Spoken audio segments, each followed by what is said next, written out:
मैं प्रस्ताव करता हूं कि दिल्ली नगर निगम अधिनियम 1957 का और संशोधन करने वाले विधेयक पर विचार किया जाए।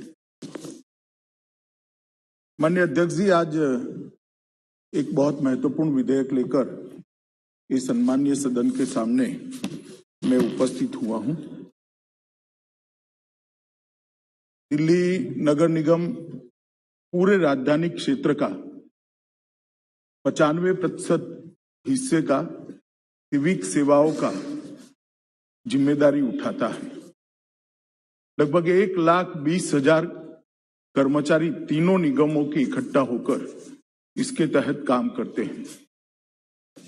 राजधानी क्षेत्र के होने के कारण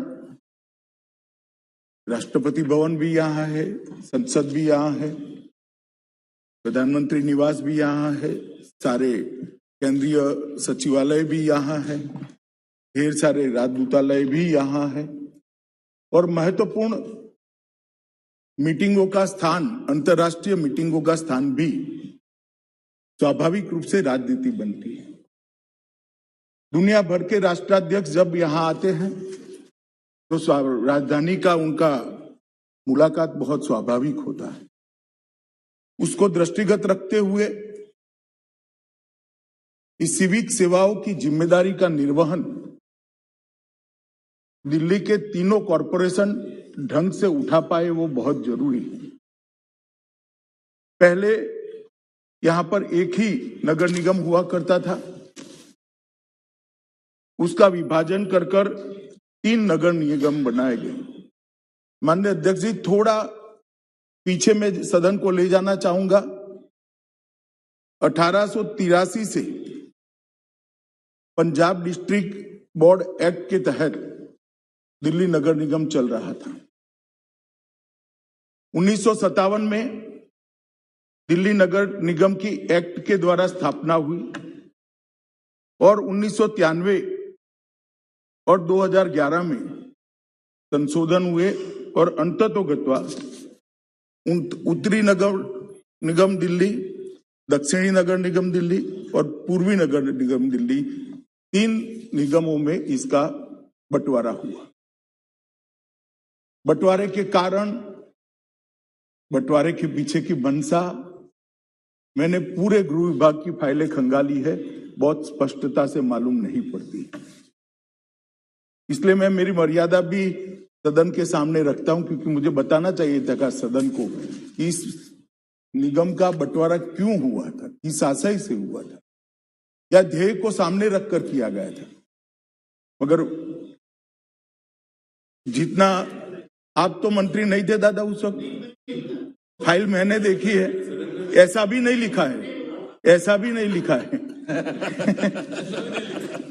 माननीय अध्यक्ष जी, लेजिस्लेटर की मंशा जाने बगैर में आज ये 10 साल के 12 से 22 का अनुभव जो हमारे सामने आया है, इसका एनालिसिस कर उसका बारीक विश्लेषण और तथ्य जो सामने आए हैं, इसके कारण इस सरकार ये निर्णय पर पहुंची है कि फिर से एक बार ये तीनों निगमों को एक कर पूर्ववत स्थिति की जाए।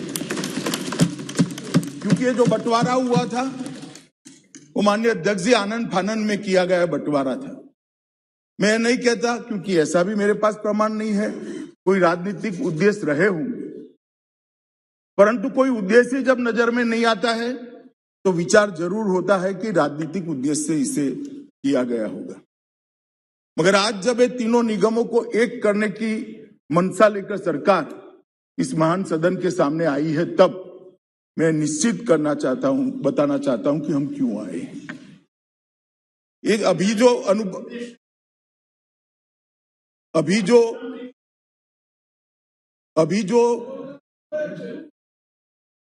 जो तीनों निगमों के 10 साल चलने के बाद चीजें सामने आई हैं, वो ये है कि तीनों निगमों के बीच में नीतियों के बारे में एकरूपता नहीं है। एक ही शहर के 3 हिस्सों में अलग अलग नीतियों से निगम चलते हैं, क्योंकि नीतियों की चलाने की निर्धारित करने की शक्ति हर एक निगम में निहित है। हर निगम के बोर्ड को अधिकार है कि वो अपने चलाने की नीतियों को तय करे। कार्मिकों की सेवा की शर्तों में और स्थितियों में भी एक रूपता नहीं रही है। ये एनोमली के कारण ढेर सारा असंतोष कार्मिकों के बीच में भी नजर में आया है और संसाधनों और दायित्वों का जब निगमों को बांटा गया तब बहुत सोच समझकर इसका बंटवारा नहीं किया गया। 3 निगम में से एक निगम तो हमेशा सरप्लस रहेगा उनकी इनकम की दृष्टि से और बाकी 2 निगमों की लायबिलिटी ज्यादा होगी मगर इनकम कम होगी। तो निगमों को बांटते वक्त भी संसाधन की प्राप्ति और संसाधन के खर्च के बीच के संतुलन की व्यवस्था उस वक्त देखी नहीं गई है। इसके कारण ढेर सारी ऐसी परिस्थितियां खड़ी होती है कि जो लोग चुनकर आते हैं उनको निगम चलाने में बड़ी तकलीफ होती है। और मैं निश्चित रूप से कहना चाहता हूं, जिम्मेदारी के साथ भी कहना चाहता हूं, क्योंकि मुझे मालूम है विपक्ष के मेरे मित्र इस पर सवाल भी उठाएंगे, मुझे पूछेंगे भी, बाद में मुझे जवाब भी देना है, मगर निश्चित रूप से जिम्मेदारी के साथ कहना चाहता हूं कि दिल्ली सरकार यहां पर स्टेप मदर एटीट्यूड के साथ ये नगर निगमों के साथ व्यवहार कर रही है। एक सौतेली मां जैसा व्यवहार हो रहा है और इसके कारण ये सारे नगर निगम अपनी ड्यूटियों का, अपने दायित्वों का निर्वहन करने के लिए अपने आप को पर्याप्त संसाधनों से लैस नहीं पा रहे। इसलिए ये जो बिल लेकर मैं आया हूं उसमें इतने उद्देश्य ये बिल के द्वारा मैं सदन के सामने रखना चाहता हूं। जो 3 नगर निगम है इसको एक कर फिर से एक बार दिल्ली नगर निगम एक बनाया जाए।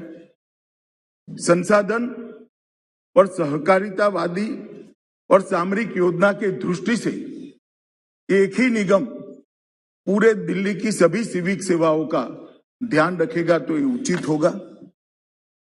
नगर निगम की सेवाओं को और दक्षता के साथ चलाया जाए और पारदर्शिता के साथ चलाया जाए, इस प्रकार के इसके लिए भी कुछ अमेंडमेंट्स इस बिल के अंदर है। दिल्ली के पार्षदों की संख्या को भी 272 से कम कर ज्यादा से ज्यादा 250 तक सीमित करने का भी इसमें प्रस्ताव है और नागरिक सेवाओं को कहीं भी और कभी भी, मैं फिर से रिपीट करना चाहूंगा, कहीं भी और कभी भी ये सिद्धांत के आधार पर व्यवस्थित किया जाए। माननीय अध्यक्ष जी, जब मेरे साथी मंत्री बिल को सदन में रखे तब मेरे विपक्ष के मित्रों ने कुछ आपत्तियां उठाई थी। कुछ तो संवैधानिक आपत्तियां थी, कुछ राजनीतिक उद्देश्यों के लिए उनकी टिप्पणियां थी। उसको मैंने बारीकी से पढ़ा है। फिर भी अगर आज वो ज्यादा स्पष्टता चाहते हैं तो मैं करने के लिए तैयार हूं, मगर मेरा आप सभी सदन के सदस्यों से अनुरोध है कि बिल को दलगत राजनीति से ऊपर उठकर देश की राजधानी की व्यवस्था का मामला समझकर बहुत गंभीरता के साथ हमने सोचना चाहिए। और ये बिल पारित होने के बाद मुझे पूरा भरोसा है कि अभी जो स्थिति है इसमें काफी सुधार आएगा। इसके अलावे केंद्र सरकार की इसके पीछे कोई मंशा नहीं है। अतः मैं चर्चा में आप सभी के विचार सुनने के लिए यहाँ बैठा हूं और आपसे भी अनुरोध करता हूं अध्यक्ष जी कि चर्चा मेरिट्स पर हो, इसके लिए आप भी हम सबका मार्गदर्शन करेंगे। धन्यवाद। तिवारी जी, दादा आपको